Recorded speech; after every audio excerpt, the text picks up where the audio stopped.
Star माला में स्वागत है। मुंशी प्रेमचंद जी हिंदी व उर्दू साहित्य के महानतम लेखक थे। उन्होंने अनेक लघु कथाएँ लिखी हैं। कायर उनके द्वारा लिखी ही एक ऐसी ही लघु कथा है जो एक प्रेमी जोड़े केशव एवं प्रेमा की कहानी है। आइए सुनते हैं इस कहानी को और देखते हैं कौन कायर था, प्रेमा या केशव, और कौन धोखेबाज निकला, प्रेमा या केशव। तो सुनते हैं मुंशी प्रेमचंद जी द्वारा लिखी कहानी कायर। युवक का नाम केशव था, युवती का प्रेमा। दोनों एक ही कॉलेज के और एक ही क्लास के विद्यार्थी थे। केशव नए विचारों का युवक था, जात पात के बंधनों का विरोधी। प्रेमा पुराने संस्कारों की कायल थी, पुरानी मर्यादाओं और प्रथाओं में पूरा विश्वास रखने वाली। लेकिन फिर भी दोनों में गाढ़ा प्रेम हो गया था और बात सारे कॉलेज में मशहूर थी। केशव ब्राह्मण होकर भी वैश्य कन्या प्रेमा से विवाह करके अपना जीवन सार्थक करना चाहता था। उसे अपने माता पिता की परवाह न थी। कुल मर्यादा का विचार भी उसे स्वांग सा लगता था। उसके लिए सत्य कोई वस्तु थी तो प्रेमा, किंतु प्रेमा के लिए माता पिता और कुल परिवार के आदेश के विरुद्ध एक कदम बढ़ाना भी असंभव था। संध्या का समय है। विक्टोरिया पार्क के एक निर्जन स्थान में दोनों आमने सामने हरियाली पर बैठे हुए हैं। सैर करने वाले एक एक करके विदा हो गए, किंतु ये दोनों अभी वहीं बैठे हुए हैं। उनमें एक ऐसा प्रसंग छिड़ा हुआ है जो किसी तरह समाप्त नहीं होता है। केशव ने झुंझला कर कहा, इसका यह अर्थ है कि तुम्हें मेरी परवाह नहीं है? प्रेमा ने शांत करने की चेष्टा करके कहा, तुम मेरे साथ अन्याय कर रहे हो केशव, लेकिन मैं इस विषय को माता पिता के सामने कैसे छेड़ूं? यह मेरी समझ में नहीं आता। वे लोग पुरानी रूढ़ियों के भक्त हैं।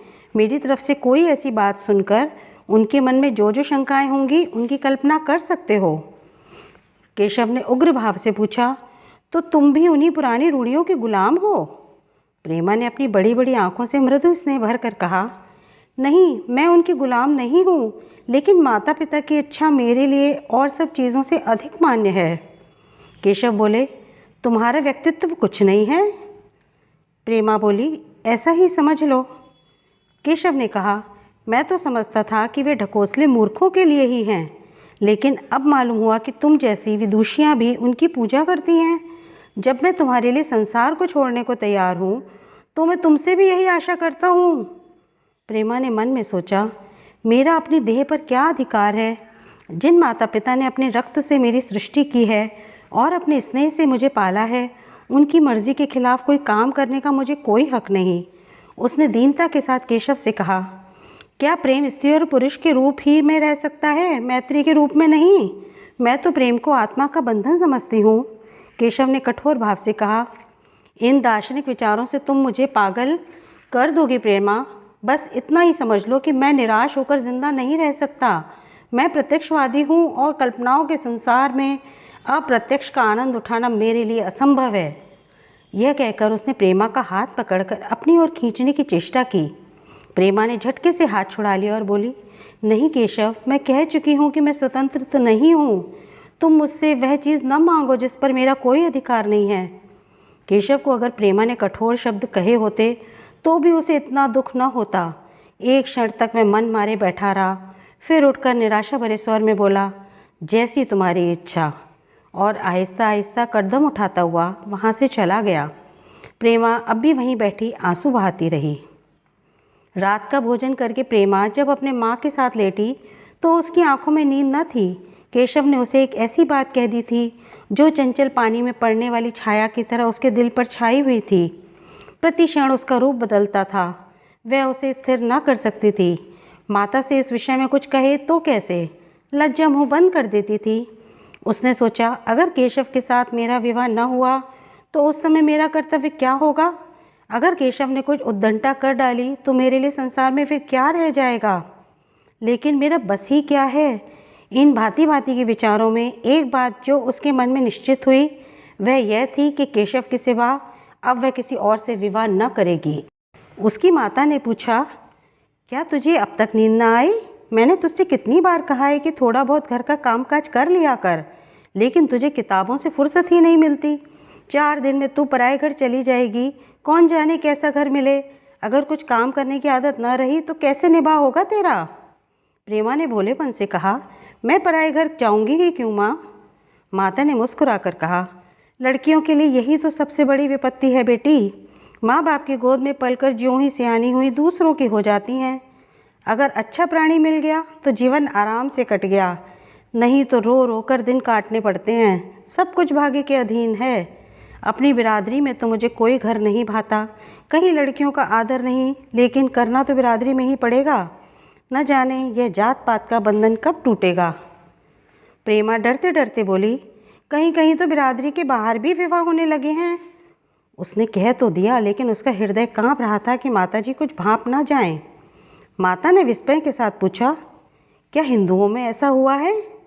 फिर माताजी ने अपने आप ही उस प्रश्न का जवाब भी दे दिया, अगर 2-4 जगह ऐसा हो भी गया तो उससे क्या होता है।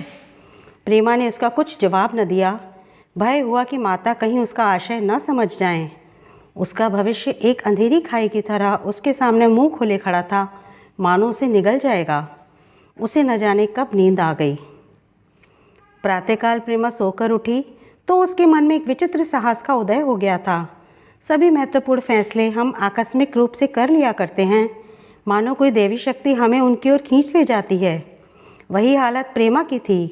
कल तक वह माता पिता के निर्णय को मान्य समझती थी, पर संकट को सामने देखकर उसमें एक वायु की हिम्मत पैदा हो गई थी।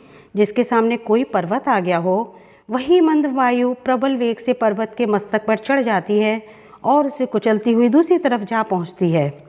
प्रेमा मन में सोच रही थी, माना यह देह माता पिता की है, किंतु आत्मा को जो कुछ भुगतना पड़ेगा वह तो इसी देह से भुगतना पड़ेगा। अब वह इस विषय में संकोच करना अनुचित ही नहीं घातक समझ रही थी। अपने जीवन को क्यों एक झूठे सम्मान पर बलिदान करे। उसने सोचा, विवाह का आधार अगर प्रेम न हो तो वह तो देह का विक्रय है। आत्मसमर्पण क्या बिना प्रेम के भी हो सकता है? इस कल्पना ही से न जाने किस अपरिचित युवक से उसका ब्याह हो जाएगा, यह सोचकर उसका हृदय विद्रोह कर उठा। वह अभी नाश्ता करके कुछ पढ़ने जा रही थी कि उसके पिता ने प्यार से पुकारा, मैं कल तुम्हारे प्रिंसिपल के पास गया था, वे तुम्हारी बड़ी तारीफ कर रहे थे। प्रेमा ने सरल भाव से कहा, आप तो यूं ही कहा करते हैं। पिता बोले, नहीं सच। यह कहते हुए उन्होंने अपनी मेज़ की दराज खोली और मखमली चौखटों में जड़ी हुई एक तस्वीर निकालकर उसे दिखाते हुए बोले, यह लड़का ICSE के इम्तिहान में प्रथम आया है, इसका नाम तो तुमने सुना होगा। बूढ़े पिता ने ऐसी भूमिका बांधी कि प्रेमा उनका आशय समझ न सके, लेकिन प्रेमा भाप गई। उसका मन तीर की भांति लक्ष्य पर जा पहुंचा। उसने बिना तस्वीर की ओर देखे ही कहा, नहीं, मैंने तो उसका नाम नहीं सुना। पिता ने बनावटी आश्चर्य से कहा, क्या तुमने उसका नाम ही नहीं सुना? आज के दैनिक पत्र में उसका चित्र और जीवन वृत्तांत सब छपा है। प्रेमा ने रुखाई से जवाब दिया, होगा, मगर मैं तो इस परीक्षा का कोई महत्व नहीं समझती। मैं तो समझती हूँ जो लोग इस परीक्षा में बैठते हैं वे परले सिरे के स्वार्थी होते हैं। आखिर उनका उद्देश्य इसके सिवा और क्या होता है कि अपने गरीब निर्धन दलित भाइयों पर शासन करें और खूब धन संचय करें। यह तो जीवन का कोई ऊंचा उद्देश्य नहीं है। इस आपत्ति में जलन थी, अन्याय था, निर्दयता थी। पिता ने समझा था प्रेमा वह बखान सुनकर लट्टू हो जाएगी। यह जबान सुनकर तीखे स्वर में बोले, तू तो ऐसी बात कर रही है जैसे तेरे लिए धन और अधिकार का कोई मूल्य ही नहीं। प्रेमा ने ठिठाई से कहा, मैं तो इसका मूल्य नहीं समझती, मैं तो आदमी में त्याग देखती हूँ। मैं ऐसे युवकों को जानती हूँ जिन्हें यह पद ज़बरदस्ती भी दिया जाए तो स्वीकार न करेंगे। पिता ने उपहास के ढंग से कहा, यह तो आज मैंने नई बात सुनी। मैं तो देखता हूँ कि छोटी छोटी नौकरियों के लिए लोग मारे मारे फिरते हैं। मैं ज़रा उस लड़के की सूरत देखना चाहता हूँ जिसमें इतना त्याग हो। मैं तो उसकी पूजा करूँगा। शायद किसी दूसरे अवसर पर यह शब्द सुनकर प्रेमा लज्जा से सिर झुका लेती, पर इस समय की दशा उस सिपाही की सी थी जिसके पीछे गहरी खाई हो और आगे बढ़ने के सिवा उसके पास और कोई मार्ग न था। अपने आवेश को संयम से दबाती हुई, आंखों में विद्रोह भरे, वह अपने कमरे में गई और केशव के कई चित्रों में से वह चित्र चुनकर लाई जो उसकी निगाह में सबसे खराब था और पिता के सामने रख दिया। बूढ़े पिताजी ने चित्र को उपेक्षा के भाव से देखना चाहा, लेकिन पहली ही दृष्टि में उसने उन्हें आकर्षित कर लिया। ऊंचा कद था और दुर्बल होने पर भी उसका गठन स्वास्थ्य और संयम का परिचय दे रहा था। मुख पर प्रतिभा का तेज न था, पर विचारशीलता का कुछ ऐसा प्रतिबिंब था जो उसके प्रति मन में विश्वास पैदा करता था। उन्होंने उस चित्र को देखते हुए पूछा, यह किसका चित्र है? प्रेमा ने संकोच से सिर झुकाकर कहा, यह मेरे ही क्लास में पढ़ते हैं। पिताजी ने पूछा, अपनी ही बिरादरी का है? प्रेमा की मुख मुद्रा धूमिल हो गई। इसी प्रश्न का उत्तर पर उसकी किस्मत का फैसला हो जाएगा। उसके मन में पछतावा हुआ कि व्यर्थ में इस चित्र को यहाँ लाई। उसमें एक क्षण के लिए जो दृढ़ता आई थी, वह इस पैने प्रश्न के सामने कातर हो उठी। दबी हुई आवाज़ में बोली, जी नहीं, वह ब्राह्मण हैं। और यह कहने के साथ ही वह शुद्ध होकर कमरे से बाहर निकल गई, मानो यहाँ की वायु में उसका गला घुटा जा रहा हो, और दीवार की आड़ में खड़ी होकर रोने लगी। लालाजी को तो पहले ऐसा क्रोध आया कि प्रेमा को बुलाकर साफ साफ कह दें कि यह असंभव है। वे उसी गुस्से में दरवाजे तक आए, लेकिन प्रेमा को रोते देखकर नम्र हो गए। इस युवक के प्रति प्रेमा के मन में क्या भाव थे, यह उनसे छिपा न रहा। वे स्त्री शिक्षा के पूरे समर्थक थे, लेकिन इसके साथ ही कुल मर्यादा की रक्षा भी करना जानते थे। अपनी ही जाति के सुयोग्य वर के लिए अपना सर्वस्व अर्पण कर सकते थे, लेकिन उस क्षेत्र के बाहर कुलीन से कुलीन और योग्य से योग्य वर की कल्पना भी उनके लिए असह्य थी। इससे बड़ा अपमान वे सोच ही न सकते थे। पिताजी ने कठोर स्वर में कहा, आज से कॉलेज जाना बंद कर दो। अगर शिक्षा कुल मर्यादा को डुबाना ही सिखाती है तो वह कुशिक्षा है। प्रेमा ने कातर कंठ से कहा, परीक्षा तो समीप आ गई है। लालाजी ने दृढ़ता से कहा, आने दो। और फिर अपने कमरे में जाकर वे विचारों में डूब गए। 6 महीने गुजर गए। लालाजी ने घर में आकर पत्नी को एकांत में बुलाया और बोले, जहाँ तक मुझे मालूम है केशव बहुत ही सुशील और प्रतिभाशाली युवक है। मैं तो समझता हूँ प्रेमा इस शोक में घुल घुल कर प्राण दे देगी। तुमने भी समझाया, मैंने भी समझाया, दूसरों ने भी समझाया, पर अब उस पर कोई असर ही नहीं होता। ऐसी दशा में हमारे लिए क्या उपाय है? उनकी पत्नी ने चिंतित भाव से कहा, कर तो दोगे, लेकिन रहोगे कहाँ? न जाने कहाँ से कुलच्छनी मेरी कोख में आ गई। लालाजी ने भवें सिकोड़ कर तिरस्कार के साथ कहा, यह तो 1000 दफ़ा सुन चुका, लेकिन कुल मर्यादा के नाम को कहाँ तक रोएं? चिड़िया का पर खोलकर यह आशा करना कि अब वह तुम्हारे ही आंगन में फुदकती रहेगी, यह तो भ्रम है। मैंने इस प्रश्न पर ठंडे दिल से विचार किया है और अब इस नतीजे पर पहुंचा हूं कि हमें इस आपद्धर्म को स्वीकार कर लेना ही चाहिए। कुल मर्यादा के नाम पर मैं प्रेमा की हत्या नहीं कर सकता। दुनिया हंसती हो हंसे, मगर यह ज़माना बहुत जल्द बदलने वाला है, जब ये सभी बंधन टूट जाएंगे। आज भी सैकड़ों विवाह जात पात के बंधनों को तोड़कर हो चुके हैं। अगर विवाह का उद्देश्य स्त्री और पुरुष का सुखमय जीवन है, तो हम प्रेमा की उपेक्षा नहीं कर सकते। वृद्धा माँ ने शुभ होकर कहा, जब तुम्हारी यही इच्छा है तो मुझसे क्या पूछते हो? लेकिन मैं कहे देती हूँ कि मैं इस विवाह के नज़दीक न जाऊँगी, न कभी उस छोकरी का मुँह देखूँगी। समझ लूँगी जैसे और सब लड़के मर गए वैसे यह भी मर गई। पिताजी बोले, तो फिर आखिर तुम क्या करने को कहती हो? माँ बोली, क्यों नहीं उस लड़के से विवाह कर देते, उसमें क्या बुराई है? वह 2 साल में सिविल सर्विस पास करके आ जाएगा। केशव के पास क्या रखा है? बहुत होगा किसी दफ्तर में क्लर्क हो जाएगा, और क्या? पिताजी बोले, और अगर प्रेमा ने प्राण हत्या कर ली तो? माँ बोली, तो कर ले। तुम तो उसे और शह देते हो। जब उसे हमारी परवाह नहीं है तो हम उसके लिए अपने नाम को क्यों कलंकित करें? प्राण हत्या करना कोई खेल नहीं है, यह सब धमकी है। मन घोड़ा है, जब तक उसे लगाम न दो वह पुट्ठे पर हाथ भी न रखने देगा। जब उसके मन का यह हाल है तो कौन कहे वह केशव के साथ ही जिंदगी भर निभा करेगी? जिस तरह आज उससे प्रेम है, उसी तरह कल किसी दूसरे से हो सकता है। तो क्या पत्ते पर अपना मांस बिकवाना चाहते हो? लालाजी ने स्त्री को प्रश्न सूचक दृष्टि से देखकर कहा, और अगर वह कल खुद जाकर केशव से विवाह कर ले तो तुम क्या कर लोगी? फिर तुम्हारी कितनी इज्जत रह जाएगी? चाहे वह संकोचवश या हम लोगों के लिहाज से यूं ही बैठी रहे, पर यदि जिद पर कमर बांध ले तो हम तुम कुछ भी नहीं कर सकते। इस समस्या का ऐसा भीषण अंत भी हो सकता है, वह इस वृद्धा के ध्यान में भी न आया था। यह प्रश्न बम के गोले की तरह उसके मस्तिष्क पर गिरा। एक क्षण तक वह अवाक बैठी रही, मानो इस आघात ने उसकी बुद्धि की धज्जियाँ ही उड़ा दी हों। फिर पराभूत होकर बोली, तुम्हें अनोखी ही कल्पनाएं सूझती हैं। मैंने तो आज तक कभी नहीं सुना कि किसी कुलीन कन्या ने अपनी इच्छा से विवाह किया हो। पिताजी बोले, तुमने न सुना हो, लेकिन मैंने सुना है और देखा है कि ऐसा होना बहुत संभव है। वृद्धा ने कहा, जिस दिन ऐसा होगा उस दिन तुम मुझे जीती न देखोगे। पिताजी ने कहा, मैं यह नहीं जानता कि ऐसा होगा ही या नहीं होगा, लेकिन होना संभव है। माँ ने कहा, तो जब ऐसा होना है तो इससे तो यही अच्छा है कि हम ही इसका प्रबंध करें। जब नाक ही कट रही है तो तेज छुरी से ही क्यों न कटे। कल केशव को बुलाकर देखो क्या कहता है। केशव के पिता सरकारी पेंशनर थे, मिजाज के चिड़चिड़े और कृपण। धर्म के आडंबरों में ही उनके चित्त को शांति मिलती थी। कल्पना शक्ति का अभाव था, किसी के मनोभावों का सम्मान न कर सकते थे। वे अब भी उस संसार में रहते थे जिसमें उन्होंने अपने बचपन और जवानी के दिन काटे थे। नवयुग की बढ़ती हुई लहर को वे सर्वनाश कहते थे और कम से कम अपने घर को दोनों हाथों और दोनों पैरों का जोर लगाकर उसमें से बचाए रखना चाहते थे। इसलिए जब एक दिन प्रेमा के पिता उनके पास पहुँचे और केशव से प्रेमा के विवाह का प्रस्ताव किया तो बूढ़े पंडित जी अपने आपे में न रह सके। धुंधली आंखें फाड़ कर बोले, आप भंग तो नहीं खा गए हैं? इस तरह का संबंध और चाहे जो हो विवाह नहीं होता। मालूम होता है आपको भी नए ज़माने की हवा लग गई है। बूढ़े बाबूजी ने नम्रता से कहा, मैं खुद ऐसा संबंध पसंद नहीं करता।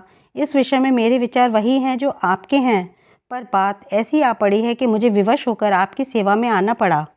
आजकल के लड़के और लड़कियां कितने स्वेच्छाधारी हो गए हैं, यह तो आप जानते ही हैं। हम बूढ़े लोगों के लिए अब अपने सिद्धांतों की रक्षा करना कठिन हो गया है। मुझे भय है कि कहीं ये दोनों निराश होकर अपनी जान पर न खेल जाएं। बूढ़े पंडित जी ज़मीन पर पांव पटकते हुए गरज उठे, आप क्या कहते हैं साहब? आपको शर्म नहीं आती? हम ब्राह्मण हैं और ब्राह्मणों में भी कुलीन। ब्राह्मण कितने ही पतित हो गए हों, इतने मर्यादा शून्य नहीं हुए हैं कि बनिए बक्कालों की लड़की से विवाह करते फिरें। जिस दिन कुलीन ब्राह्मणों में लड़कियां ही न रह जाएंगी उस दिन यह समस्या उपस्थित हो सकती है। मैं कहता हूँ आपको मुझसे बात कहने का साहस ही कैसे हुआ? बूढ़े बाबूजी जितना ही दबते थे उतना ही पंडित जी बिगड़ते थे। यहाँ तक कि लाला जी अपना अपमान ज़्यादा न सह सके और अपनी तकदीर को कोसते हुए चले गए। उसी वक्त केशव कॉलेज से आया। पंडित जी ने तुरंत उसे बुलाकर कठोर कंठ से कहा, मैंने सुना है तुमने किसी बनिए की लड़की से अपना विवाह करने का निश्चय कर लिया है। यह खबर कहाँ तक सही है? केशव ने अनजान बनकर पूछा, आपसे किसने कहा? किसी ने कहा। मैं पूछता हूँ, यह बात ठीक है या नहीं? अगर ठीक है और तुमने अपनी मर्यादा को डुबाना निश्चय कर लिया है तो तुम्हारे लिए हमारे घर में कोई स्थान नहीं। तुम्हें मेरी कमाई का एक धेला भी नहीं मिलेगा। मेरे पास जो कुछ है वह मेरी अपनी कमाई है। मुझे अख्तियार है कि मैं उसे जिसे चाहूँ उसे दे दूँ। तुम यह अनीति करके मेरे घर में कदम नहीं रख सकते। केशव पिता के स्वभाव से परिचित था। प्रेमा से उसे प्रेम था। वह गुप्त रूप से प्रेमा से विवाह कर लेना चाहता था। बाप हमेशा तो बैठे न रहेंगे। माता के स्नेह पर उसे विश्वास था। उस प्रेम की तरंग में वह सारे कष्टों को झेलने के लिए तैयार मालूम होता था। लेकिन जैसे कोई कायर सिपाही बंदूक के सामने जाकर अपनी हिम्मत खो देता है और कदम पीछे हटा लेता है, वही दशा केशव की हुई।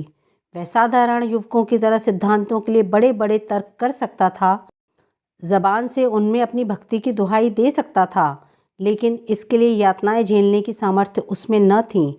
अगर वह अपनी ज़िद पर अड़ा और पिता ने भी अपनी टेक रखी तो उसका कहाँ ठिकाना लगेगा? उसका तो जीवन ही नष्ट हो जाएगा। उसने दबी ज़बान से कहा, जिसने आपसे यह कहा है बिल्कुल झूठ कहा है पिताजी। पंडित जी ने तीव्र नेत्रों से देखकर कहा, तो यह खबर बिल्कुल गलत है? केशव बोला, जी हाँ, बिल्कुल गलत। पंडित जी बोले, तो तुम आज ही इसी वक्त उस बनिए को खत लिख दो और याद रखो कि अगर इस तरह की चर्चा फिर कभी उठी तो मैं तुम्हारा सबसे बड़ा शत्रु होऊंगा। बस जाओ। केशव और कुछ न कह सका। वह वहाँ से चला तो ऐसा मालूम होता था कि पैरों में दम नहीं है। दूसरे दिन प्रेमा ने केशव के नाम यह पत्र लिखा, प्रिय केशव, तुम्हारे पूज्य पिताजी ने लाला जी के साथ जो अशिष्ट और अपमानजनक व्यवहार किया है उसका हाल सुनकर मेरे मन में बड़ी शंका उत्पन्न हो रही है। शायद उन्होंने तुम्हें भी डांट फटकार बताई होगी। ऐसी दशा में मैं तुम्हारा निश्चय सुनने के लिए विकल हो रही हूँ। तुम्हारे साथ मैं हर तरह का कष्ट झेलने को तैयार हूँ। मुझे तुम्हारे पिताजी की संपत्ति का मोह नहीं है। मैं तो केवल तुम्हारा प्रेम चाहती हूँ और उसी में प्रसन्न हूँ। आज शाम को यहीं आकर भोजन करो। दादा और माँ दोनों तुमसे मिलने के लिए बहुत इच्छुक हैं। मैं वह स्वप्न देखने में मग्न हूँ जब हम दोनों उस सूत्र में बंध जाएंगे जो टूटना नहीं जानता, जो बड़ी से बड़ी आपत्ति में भी अटूट रहता है। तुम्हारी प्रेमा। संध्या हो गई और इस पत्र का कोई जवाब न आया। उसकी माता बार बार पूछती थी, केशव आए नहीं? बूढ़े लाला भी द्वार की ओर आंखें लगाए बैठे थे। यहाँ तक कि रात के 9 बज गए पर न तो केशव ही आए न उनका पत्र। प्रेमा के मन में भांति भांति के संकल्प विकल्प उठ रहे थे। कदाचित उन्हें पत्र लिखने का अवकाश न मिला होगा या आ जाने की फुर्सत न मिली होगी। कल अवश्य आ जाएंगे। केशव ने पहले उसके पास जो प्रेम पत्र लिखे थे उन सबको उसने फिर पढ़ा। उनके एक एक शब्द से कितना अनुराग टपक रहा था, उनमें कितना कंपन था, कितनी विकलता, कितनी तीव्र आकांक्षा। फिर उसे केशव के विवाह की याद आए जो उसने सैकड़ों बार ही उससे कहे थे। कितनी बार वह उसके सामने रोया था। इतने प्रमाणों के होते हुए निराशा के लिए कहाँ स्थान था। मगर फिर भी सारी रात उसका मन जैसे सूली पर टंगा रहा। प्रातःकाल केशव का जवाब आया। प्रेमा ने कांपते हुए हाथों से पत्र लेकर पढ़ा। पत्र हाथ से नीचे गिर गया। ऐसा जान पड़ा मानो उसके देह का रक्त स्थिर हो गया हो। पत्र में लिखा था, मैं बड़े संकट में हूँ कि तुम्हें क्या जवाब दूँ। मैंने इधर इस समस्या पर खूब ठंडे दिल से विचार किया है और इस नतीजे पर पहुँचा हूँ कि वर्तमान दशाओं में मेरे लिए पिता की आज्ञा की उपेक्षा करना दुस्सह है। मुझे कायर न समझना, मैं स्वार्थी भी नहीं हूँ, लेकिन मेरे सामने जो बाधाएं हैं उन पर विजय पाने की शक्ति मुझ में नहीं है। पुरानी बातों को भूल जाओ, उस समय मैंने इन बाधाओं की कल्पना भी न की थी। प्रेमा ने एक लंबी ठहरी जलती हुई सांस खींची और उस खत को फाड़ कर फेंक दिया। उसकी आंखों से अश्रुधार बहने लगी। जिस केशव को उसने अपने अंतःकरण से वर मान लिया था वह इतना निष्ठुर हो जाएगा, इसकी उसको रत्ती भर भी आशा न थी। ऐसा मालूम पड़ा मानो अब तक वह कोई सुनहरा स्वप्न देख रही थी, पर आंखें खुलने पर सब कुछ अदृश्य हो गया हो।